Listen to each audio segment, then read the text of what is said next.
थोड़ी सी पंक्ति से अपनी बात को आगे बढ़ाऊंगा कि जीत पक्की है, कुछ करना है तो डटकर चल, जमाने से जरा हटकर चल। जीत पक्की है, कुछ करना है तो डटकर चल, जमाने से जरा हटकर चल। अरे लीक पर तो सभी चलते हैं, कभी इतिहास बदल कर चल। बिना काम के मुकाम कैसा, बिना मेहनत के दाम कैसा, जब तक ना मिले मंजिल राहों में राही आराम कैसा। सोच मत साकार कर, अपने कर्मों से तू प्यार कर। सोच मत साकार कर, अपने कर्मों से तू प्यार कर। मिलेगी मंजिल तेरी, ना किसी का इंतजार कर। जो चले थे अकेले आज उनके पीछे मेले हैं, और जो रह गए इंतजार करते करते उनकी जिंदगी में आज भी झमेले हैं। तो आज चूंकि आप जितने हमारे नन्हे मुन्ने बच्चे हैं, चूंकि ये मैंने कार्यक्रम के माध्यम से देखा सभी जूनियर बच्चे हैं, तो मैं आपको यही कहना चाहूंगा प्यारे बच्चों कि आज आपके माता पिता बड़ी उम्मीद के साथ इस विद्यालय तक आपको भेजे हैं। क्योंकि आज ये अच्छा लगता है कि अब माता पिता वो काफी जागरूक हो चुके हैं। वो अपने बच्चों के भविष्य को लेकर काफी संवेदनाएं रखते हैं, और वो अपने बच्चों के लिए बेहतर कपड़ा, बेहतर जूता का चयन करने से पहले बेहतर स्कूल कॉलेज का चयन करने लगे। अच्छी बात है। तो जब आपको स्कूल तक भेजते हैं तो आपका एक कर्तव्य बनता है कि आप जिस कार्य के लिए गए हैं उस कार्य को संपादित करना है।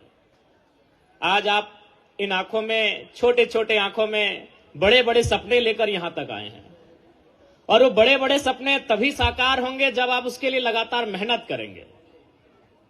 और मैं अक्सर कहता हूं कि प्यारे बच्चों, आज आप मेहनत करेंगे तभी कल आपका सुनहरा होगा। आज आपकी माता रहे, आपके पिता रहे, बहुत मेहनत करते हैं। सुबह 4 बजे 5 बजे हो चुकी है, तो चाची प्रखंड की सीमा है, और मैं भी इसी प्रखंड से आता हूं, मेरा भी घर बगल में ही है। मैं अभिभावकों को जानता हूं, सुबह 5 बजे उठना, सुबह 6 बजे उठना। इसलिए वो सुबह 5 बजे 6 बजे उठते हैं ताकि उनका बच्चा भविष्य में जब बड़ा हो जाए तो आराम से 8 बजे उठे, किसी दफ्तर में, किसी कार्यालय में जाके कलम से काम करे, ना कि वो फावड़ा और लेकर मजदूरी काम करने निकले। तो इसलिए आज आपका मेहनत ही आपके भविष्य को तय करेगा। और बिल्कुल मैं कहना चाहूंगा, मेहनत करने से सपने पूरे होते हैं। अगर आप संघर्ष करोगे, आप मेहनत करोगे, तो निसंदेह आपके सपने पूरे होंगे। मैंने सपनों को पूरा होते हुए देखा है। क्योंकि 2 साल पहले मेरे ब्लॉक में शायद ही लोग मुझे जानते थे, पहचानते थे। महज 2 साल पहले की घटना है। ये तो चाची ब्लॉक है, और हमें लगता है इस आसपास में गोकुल सर जो हमारे साथ आए हैं वही हमारे एक मित्र हुआ करते थे। यानी शायद ही लोग हमें मेरे ब्लॉक में जानते थे।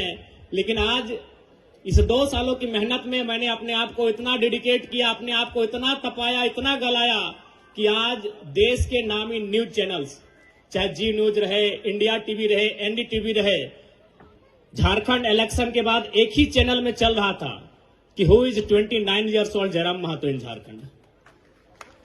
झारखंड में 29 साल का जयराम महतो कौन है?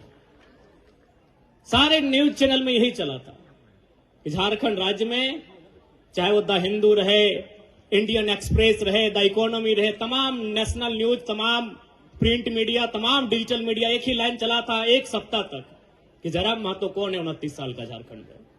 और ये महज मैंने 2 सालों में बनाया। 2 साल पहले मुझे कोई नहीं जानते थे। 2 साल तक मैंने लगातार मेहनत किया। इसीलिए मैं आपसे कह रहा हूं, सपने पूरे होते हैं। उन सपनों के लिए आपको मेहनत करने की आवश्यकता है। और एक बात तो मैं बार बार कहता हूं कि मैं जिस परिवार से आया हूं, अगर आप सुनेंगे तो आपकी रूह कांप जाएगी। अरे आपके माता पिता तो संपन्न है, हमसे अच्छे हैं। मैं जिस परिवार से होकर आज एमएलए की कुर्सी तक आया हूं, आज मैं इस राज्य के सर्वोच्च सदन का मेंबर बना हूं, अगर मेरे परिवार को आप जानेंगे तो आपकी रूह कांप उठेगी। जब मेरी उम्र 1.5 साल से 2 साल तक थी, उसी साल मेरे पिताजी का देहांत हुआ था। 2 महीना पहले मेरे दादाजी का देहांत हुआ था। और संयोग देखिए कि मेरी मां के गर्भ में मेरा छोटा भाई, तो उसका जन्म भी नहीं हुआ था। पूरे 20 साल तक जनरली जब हम मुखिया की बात करते हैं, इस घर का मुखिया कौन है, तो हमारा चूंकि ये पितृ प्रधान देश है, तो हमारे जहन में एक मर्द की छवि आती है कि इस घर का कोई मुखिया मर्द होगा।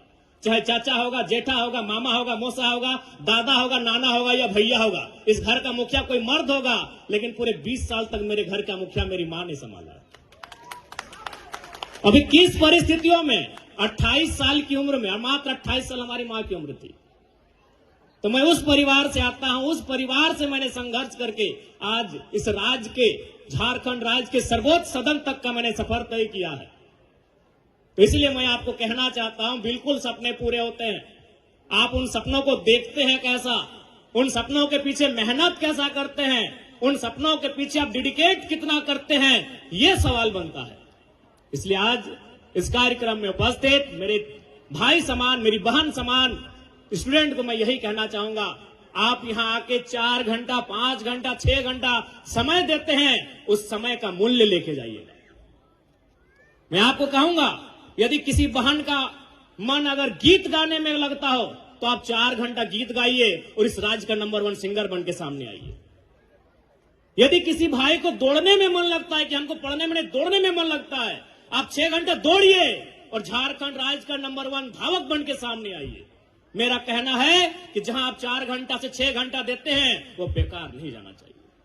वो पढ़ने में देते हैं, वो गीत गाने में देते हैं, वो ड्राइंग में देते हैं, वो डांसिंग में देते हैं, वो सिंगिंग में देते हैं। जहां आप 6 घंटा देते हैं, उस 6 घंटा का परिणाम निकलकर सामने आना चाहिए। मैं आपसे ये कहना चाहूंगा, जहां देते हैं, गीत गाना अच्छा लगता है गीत गाइए, नृत्य करना अच्छा लगता है नृत्य कीजिए, पेंटिंग करना अच्छा लगता है पेंटिंग कीजिए, लिखना अच्छा लगता है लिखिए, दौड़ना अच्छा लगता है दौड़िए, लॉन्ग जंप करना अच्छा लगता है लॉन्ग जंप कीजिए और एथलीट में रिकॉर्ड तोड़ दीजिए।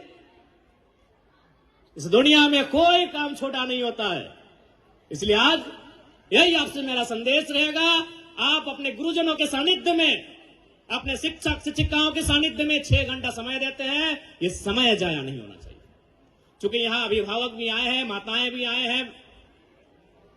मैं आपको भी कहना चाहूंगा कि निसंदेह आज 21वीं सदी के दौर में हम कदम रखे हैं, एक प्रतिस्पर्धा का दौर है, लेकिन फिर भी यही कहेंगे, अपने बच्चों को मशीन की तरह नहीं मनुष्य की तरह ही ट्रीट कीजिएगा।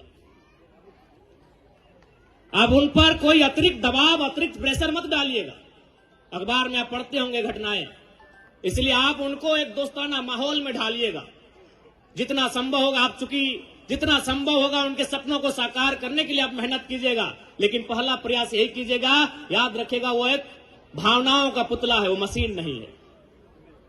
इसलिए उनका सपोर्ट कीजिए, बिल्कुल सपोर्ट कीजिए, क्योंकि सबसे पहला सपोर्ट माता पिता का होता है।